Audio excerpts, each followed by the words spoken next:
Hello again, I'm Stephen Wells, the host of the Motoring Weekly podcast for the Australian Historic Road and Racing community. This is episode 159. I recently met Spencer Martin, the Australian Gold Star Drivers' Champion of 1966 and 67. He won the championships in a Bob Jane-owned Repco Brabham BT11A. We met at the Australian Motor Heritage Foundation offices at Sydney Motorsport Park, and there's a room named in his honour. However, I used the main boardroom for the interview. Episode 157 of this podcast showcases the work that goes on in the Spencer Martin room. Now, a lot has been spoken, written and recorded about Spencer's track record as a driver. However, I wanted to find out more about the man behind the racer. So here's the interview with Spencer. I'm with Spencer Martin at Eastern Creek. I've borrowed a room from the Australian Motor Heritage Foundation to meet with Spencer. Spencer was a two-time Australian Gold Star Drivers' Champion in the 60s. But I want to talk to you, Spencer, about not so much the racing, because that was and has been covered many times before. So welcome to the Motoring Weekly podcast.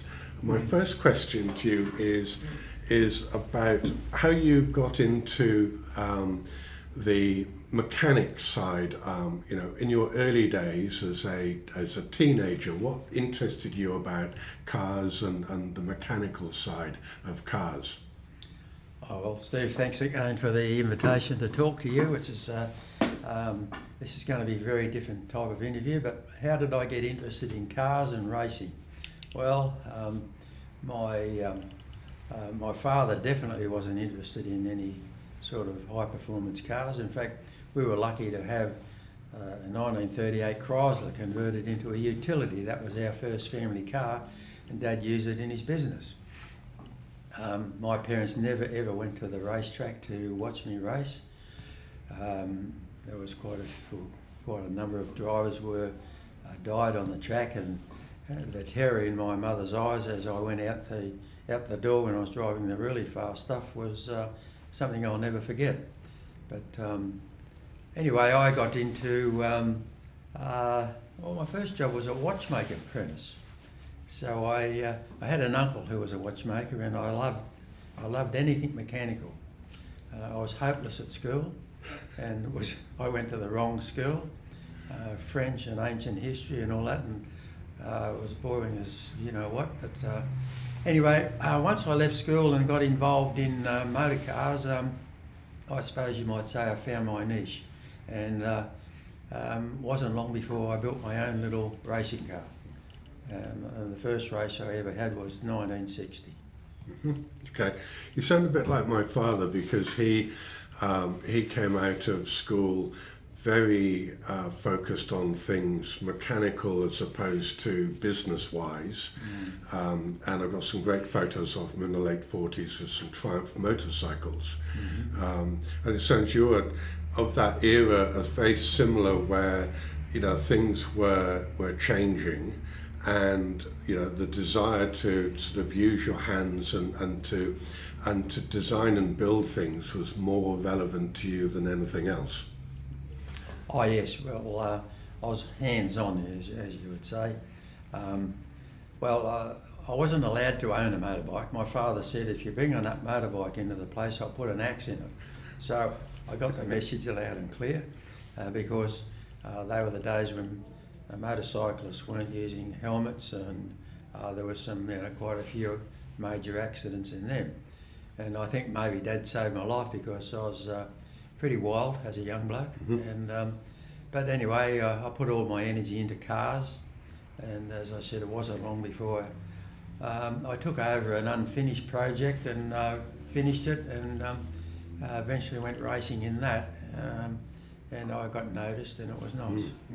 So were you working for a car dealer in your teens, or a repair shop, to be able to work on cars?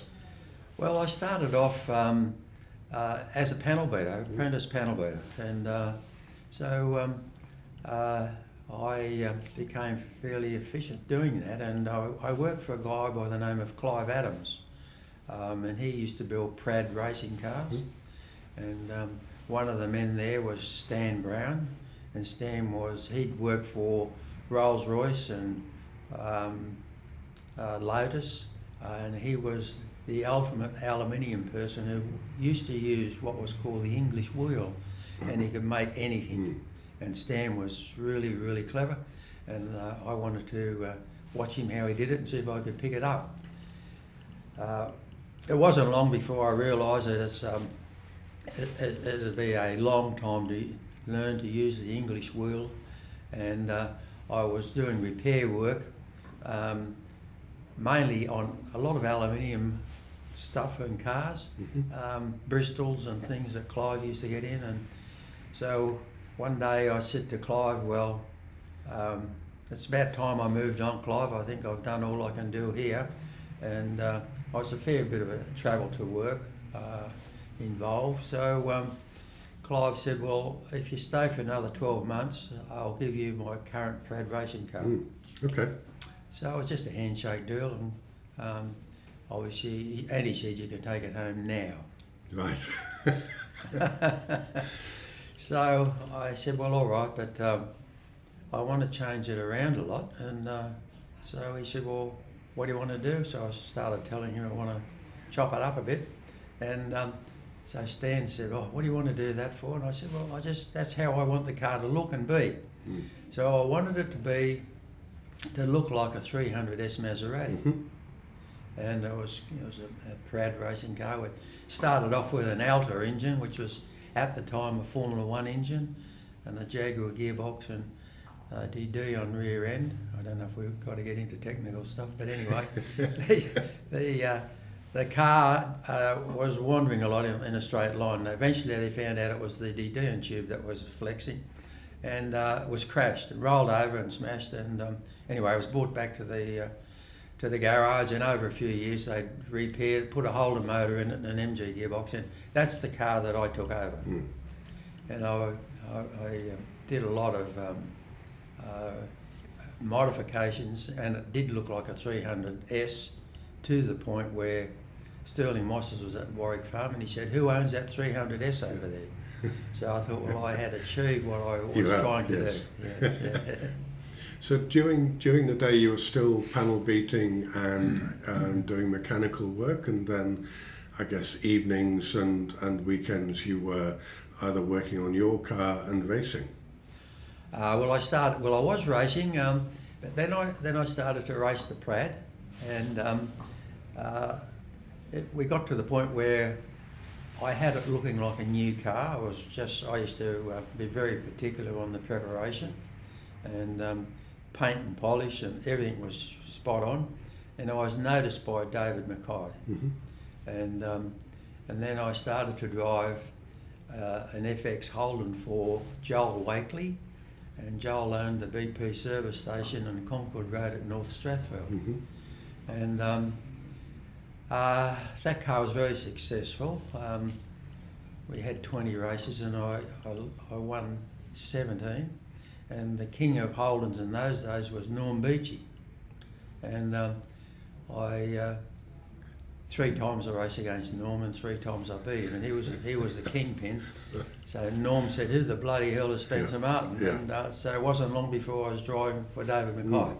But they insisted on the scrutineers sealing our motor because they thought, well, it's got to be something not right with the car because... But anyway, and then I was offered a position in David Mackay's Scuderia Veloce team. And for people who don't know, David Mackay was a motoring journalist and author, and he was also one of the guys who set up, I believe it was Australia's first professional motor racing team, which was Scuderia Veloce. Yes. And for anybody who's around Sydney at the moment, they've still got car dealerships dotted around selling a number of bits and pieces. So David took you from doing the Holdens, you were then racing some of his cars, and were you also working as a mechanic for him as well at the same Yes. time.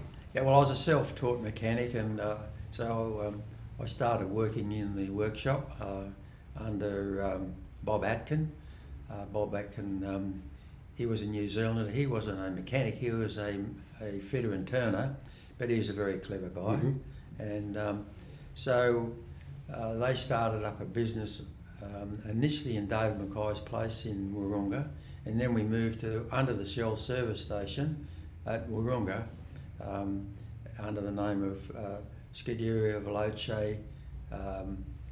There's a difference between Scuderia Veloce and Scuderia Veloce Motors, because Scuderia Veloce Motors was the repair business, Yep. and Scuderia Veloce was the racing team. Mm-hmm. Hope that's clear because it sounds complicated, but anyway. So I worked with Bob Atkin, and I was working there in the Shell service station and working long hours, and then in 1963 I drove with Brian Muir. They brought Brian Muir back from England, and Brian eventually was the British touring car champion, and he was very handy. He did a lot of racing at Le Mans and things, and anyway, we raced in '63, and the car broke, and we struggled to finish. We had to get new bits and pieces and put them on during the race, and once that happens, you're out. But after that, David said to me he was extremely happy with what I'd done around the track, and he asked me if I'd like to drive. He was getting a new Ferrari and a new Brabham, and he was retiring, and I could drive the current car that he was driving, which was a BT4 Brabham. Yeah. So that's the car I drove to start with. Yeah. And so one of the things that Scuderia Veloce did was to enter the Tasman series. And again, for people who may be new to sort of some of the older style of racing, the Tasman series was a series of races here in Australia and New Zealand in the 60s, and it attracted quite a lot of top flight drivers from Europe as well, because it was in the off season technically for Formula 1 and 2 in Europe. And you were also part of the team that went and raced and worked in that series.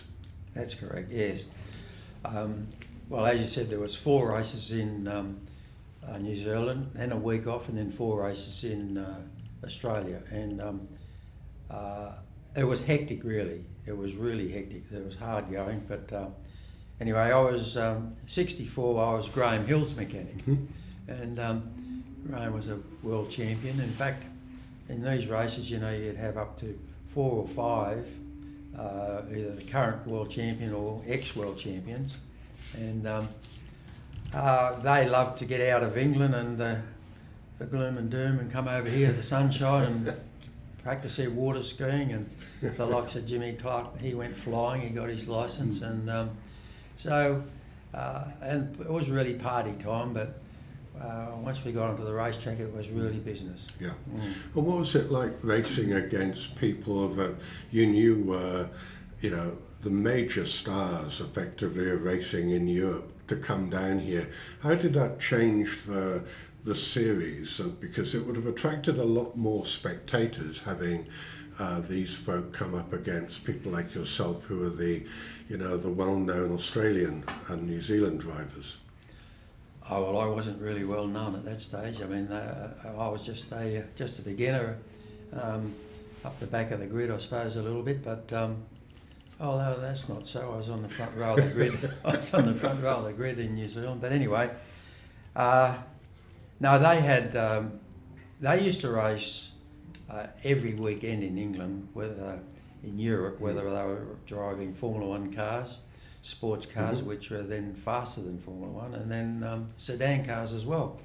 So they had plenty of practice, both, and in England, of course, raining most of the time, you get a lot of wet racing, so they were quite adept at wet weather driving, and how to set cars up and what to do.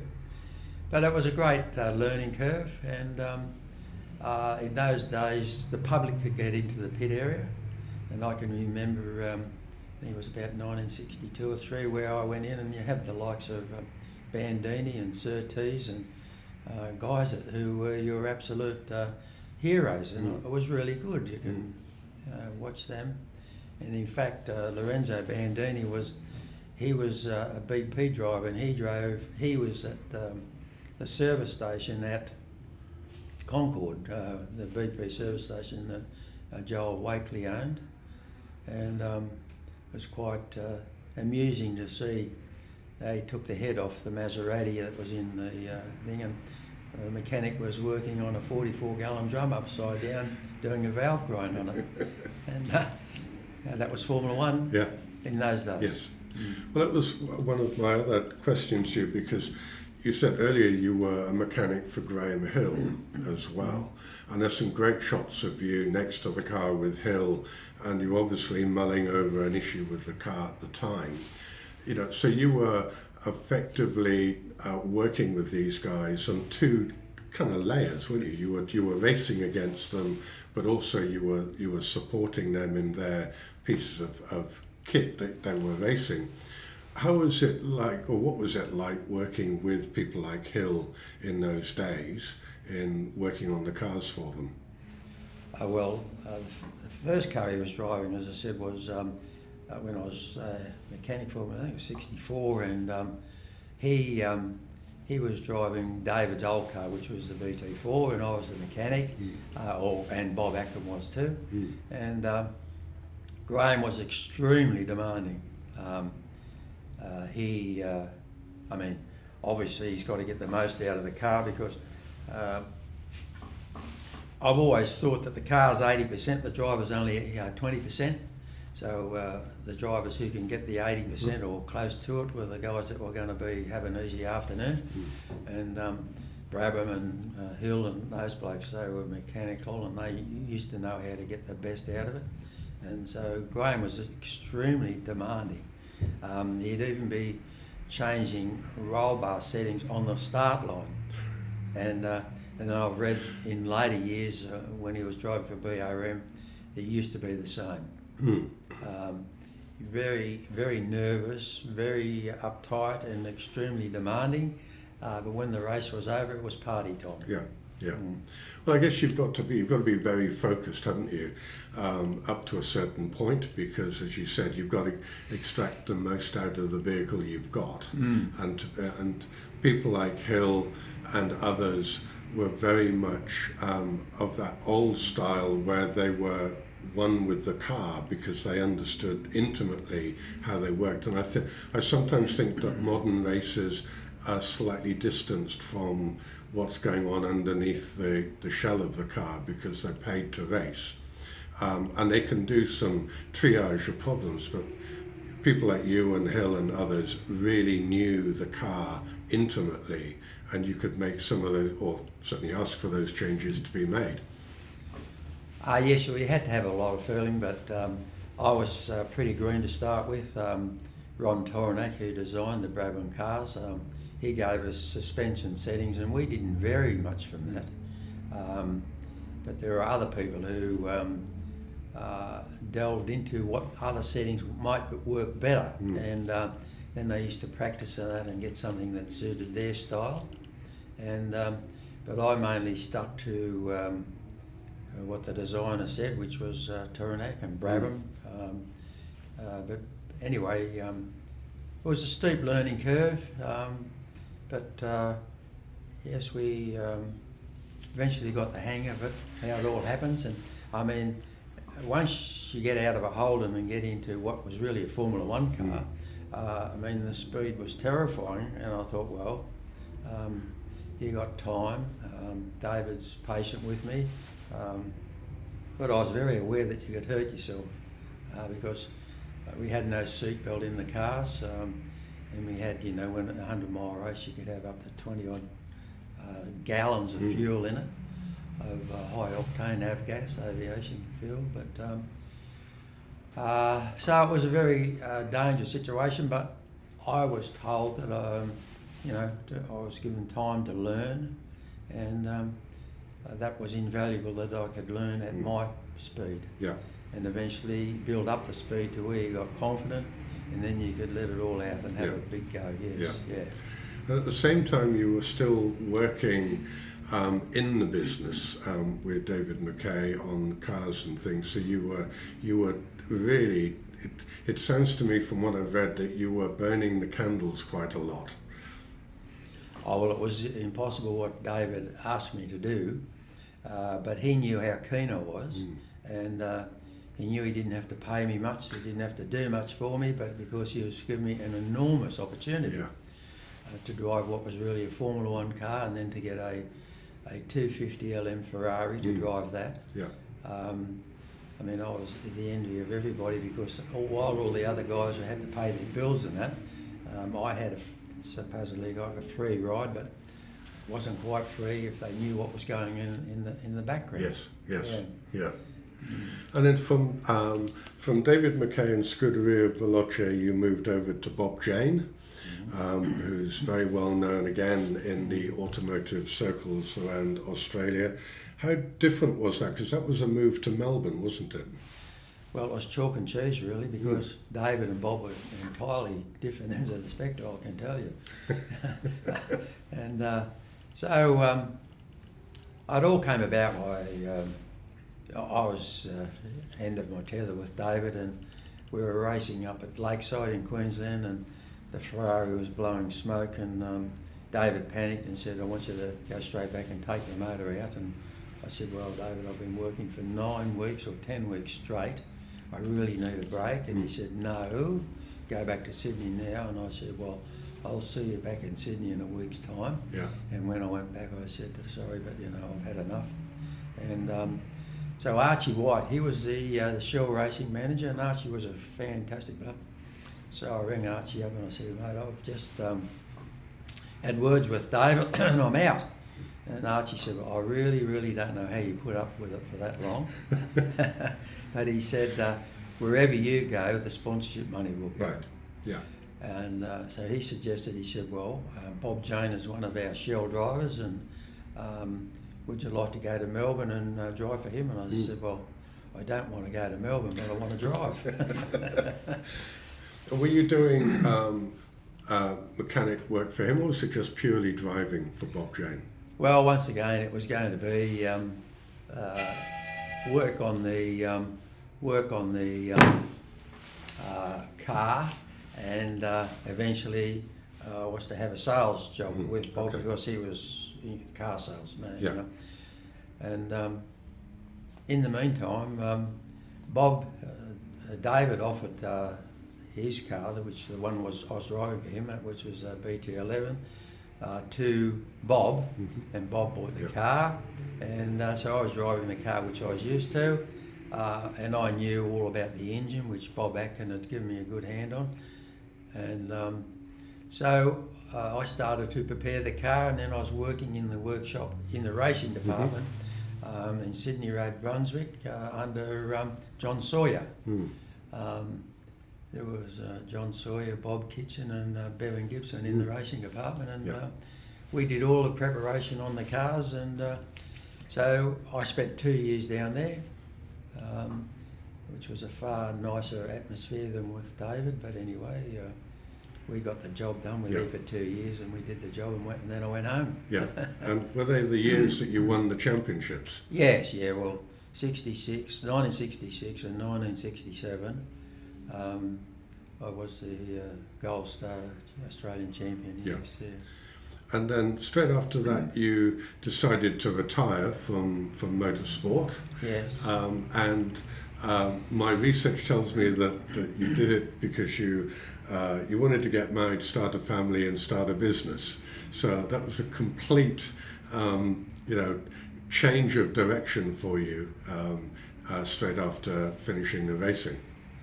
Well, it wasn't quite like that, but anyway, that's a quick summation of what happened. But yes, I had a lovely lady friend, and we were going to get married, and I would not drive a racing car like the things that I was driving, because I saw wives walk away, and it's horrific when you see that happen. And I said, well, that won't happen to anybody that I'm involved with. Anyway, so retired at the end of 67 and got married in 68 and tried to settle down and make $1 because Yeah. I absolutely was making zero. Yeah. But I had an opportunity to do great things and I enjoyed doing the great Yeah. thing and I was out. Yes. And so where did the dollars come from once you had retired and you were settled down? So what kept you busy during the 70s and 80s? And were you still in Melbourne or did you come back to Sydney? I came back to Sydney and it was a friend of mine who had a big truck, it was a concrete truck, and he'd injured his hand and he said, will you drive the truck? And I said, well, yes, I'll do that. And then I saw the money he was earning compared to what I was earning, and I thought, this is ridiculous, you know. I mean, they were earning really big money, or good money. And so I did that. I bought one of those trucks and I drove that for too long. Yeah. But anyway, it wasn't long before I was married and owned a couple of houses and everything was going really well. Yeah. Okay. So 70s and 80s, did you then expand on the concrete business? Was that a path that you took or did you then branch out? No. In the meantime, I was an amateur golfer. Okay. And I took up golf. Yeah. And used to play golf 2 days a week at Castle Hill Country Club. Okay. I played on Wednesdays and Saturdays, and I used to practice because whenever I took on anything, I was serious about it. Yeah. And eventually I owned a golf driving range. Right. Yes, and that was good. Right. That was a lot of fun because I could practice and do all the maintenance around the place. Yes. I really enjoyed that. That was a lot of fun. Yeah. And then you got back in touch with David McKay some years later from after leaving with him, and there was a suggestion of going and doing some what was then becoming early historic racing, where they were getting the cars back on track after a number of years. So you were still doing a bit of racing, weren't you, in between the golfing and the concreting and other bits and pieces? No, I wasn't really. Right. No, I wasn't. What happened was David drove the 250 LM Ferrari in an event down at Sandown Park. Fangio and Bill Patterson and Jack Brabham were involved in what was just a fake race. And so David had a massive crash in the 250 LM. An oil line came off and he had a big crash. And he was hurt, not seriously, he broke his arm and something. And so I, as you did in those days, I sent a telegram and said, hope you're okay. Yeah. And so he was quite touched by that. And then he invited me to, must have been his 60th or 70th birthday. And then he invited me to go overseas. We went to a few Formula One races. Yeah. And he was well respected on the other side. And then he sold me a quarter share in the LM. Right. And there was Dom, David, myself, Bill Brown, and we had a quarter share each. And then he suggested we go to Laguna Seca in 1984 and enter into the historic race at Laguna Seca. And so I said, well, that sounds like a good idea. And thinking that it was not a real race, it was only a put-up race. But when I got there were 4 other 250 LMs, and it was a Ferrari only almost event. The accent was on Ferrari. And so when we got there, it was a very serious business. And so we had old tyres on our car, and I said to David, well, it's about as fast as I can go on these tyres. So he said, oh, well, we'll have to get some of these Goodyear Blue Streaks, which were their go. And so we got those on the car, and all of a sudden we're fastest. Yeah. And it was incredible, the difference. Yes. Between old tyres and brand new lower profile, sticky tyres, and so it was quite good then. And so you then ended up doing a number of those races with the LM and also some other cars as well. What sort of vehicles were you campaigning in those events? Oh well, so if we go back to the LM, what happened was Ralph Lauren had noticed how good our car was, both in appearance and obviously mechanically it was top notch because it was going so well. So he sent David knew that he was interested in it, so David said, well, if he wants it, he can come to Australia and buy it. Well, we're taking her home. Yeah. We're not going to be messed around by this bloke. Yeah. Which was David to a T. And so then we were only home about a week, and this guy came out to my house, an agent that he'd sent over, and he said that, Ralph will buy this car if I tell him to, and I think he was looking for a backhand, but anyway, I said, well, that's the price. You talk to David about anything, but I know that that's the price. Yeah. Anyway, the car was sold. And so then I met up with Kerry Manolis. Kerry, we got involved in the Ferrari Club, and Kerry was a real car enthusiast. Mainly, he had lots of different cars, but mainly Ferrari. And Paul Samuels used to race overseas in his Lotus 15. And he invited us down to Mona Vale to his house to look at some film that one of his previous races, mainly at Silverstone. So we thought, well, that looks pretty good. So Kerry had a 250 Testarossa, front engine V12, drum brakes, unfortunately. But then next thing we're at Silverstone. Yes. And of course, being Silverstone, it's pouring rain, and they say it goes clockwise and do your best. Yeah. Yeah. So anyway, we had the car. We went into, I won't mention the Ferrari specialist in England who did the brakes and gave it a tune up. But I went around and obviously the car wasn't running well at all. I was right onto it. And so he came in and I started to pull spark plugs out and cleaning carburetors, and then I looked at the points, and anyway, we found the problem. We don't want to get too technical, but anyway, the points weren't opening on 3 cylinders. So with 3 cylinders definitely dead. We got it going, and we gave them a good run. Gave them a good run for their money. Yeah.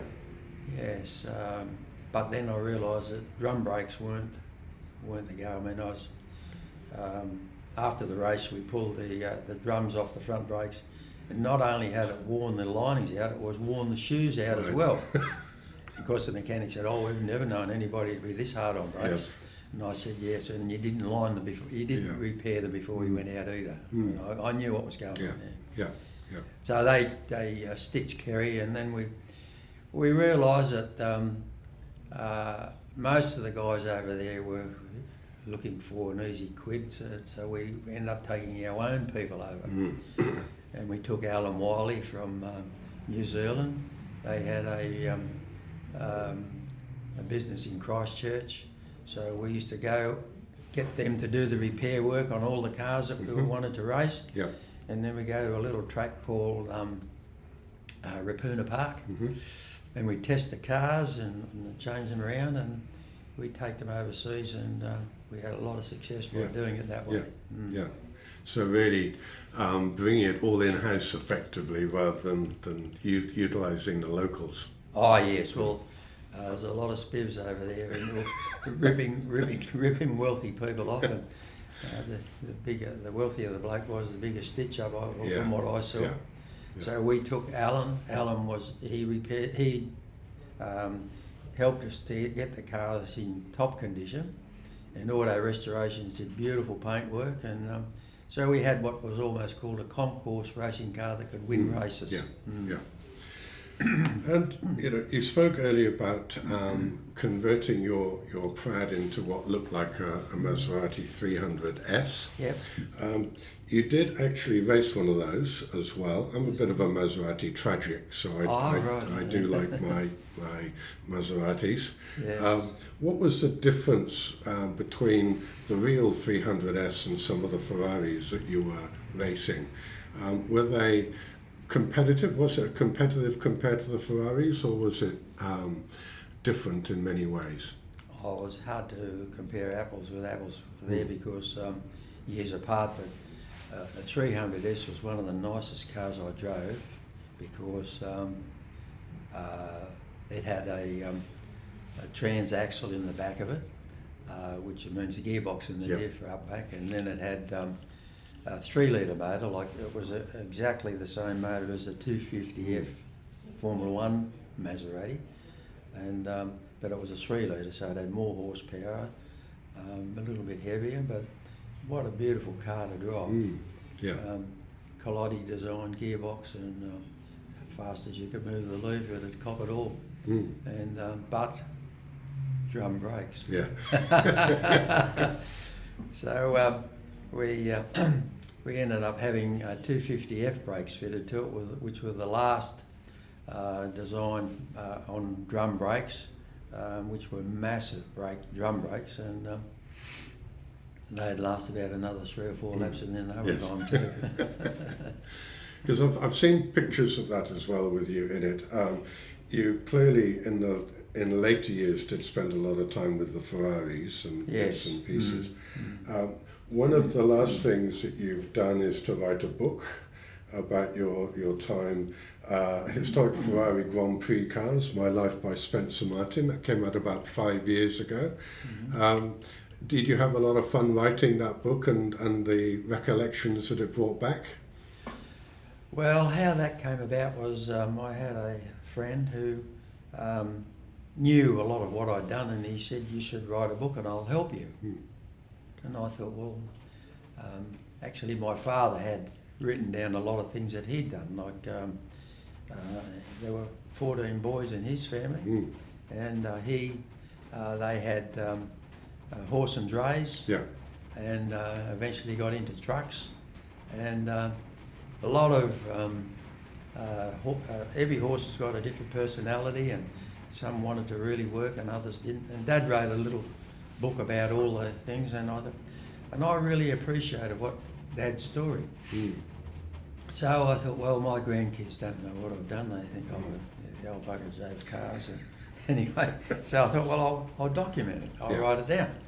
And we started doing it, and then the initial bloke lost interest in it a bit, so somebody said I should ring Peter Robinson. Robbo. And I thought, well, Robbo wouldn't be interested in this because, he's top of the tree stuff, Robbo. So I rang him up, and he said, I'm writing a book, Peter. And he said, oh, not another one. He said, all right, bring it over. And so I took a heap of photos over, and he said, gee whiz, this is a story. You've done really well. And he said, I'd love to do this. And I said, I don't know, Peter, if I could afford you. I had to put the feelers out, and he said, no. He says, I'd enjoy doing this. I don't need to be paid.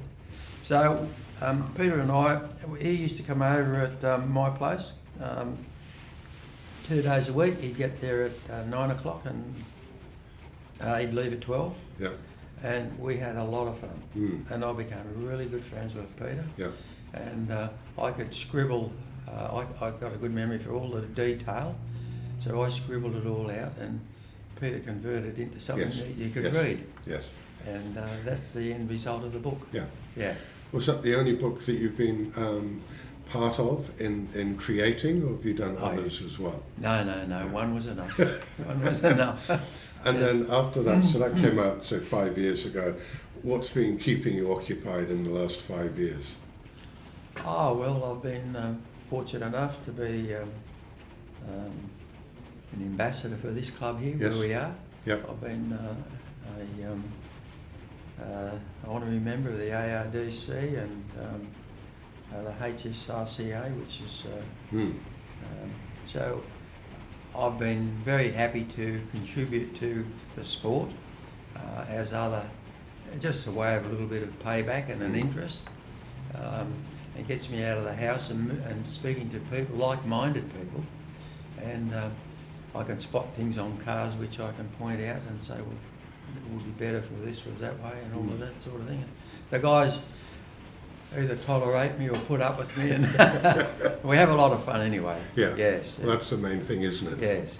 Yeah. Well, Spencer, thanks for your time today. It's been fascinating talking a bit more outside of the racing of the 60s and how you juggled a couple of different functions during that time, and to hear about the racing as well later on in your life and the enjoyment you got out of that. So much appreciated, and thanks for coming over today. Well, thanks, Steve. Absolute pleasure to reminisce about all those old times, and thank you for having me on. Yeah, pleasure. Thanks, Spencer. It was great to talk with Spencer about his life off the track and his later historic racing. And talking of historic racing, there are some great events coming up. The HSRCA Sydney Classic with Formula V and HQ Racing is on at Sydney Motorsports Park on the 7th and 8th of June.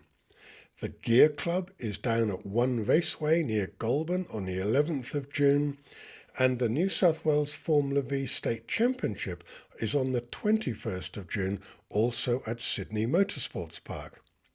If you have a club or event that you would like highlighted, send an email to stephen@motoringweekly.com.au and I'll be in touch. There are lots of events happening and my list is growing so that Motoring Weekly listeners can plan to attend. Don't forget to subscribe through your favourite podcast player, Apple, Spotify, iHeartRadio, Audible, Samsung or YouTube, and get the episodes delivered as they're published, or simply subscribe to the website motoringweekly.com.au and you can listen there. I'm Stephen Wells and you've listened to Motoring Weekly, the podcast for the Australian historic road and racing community.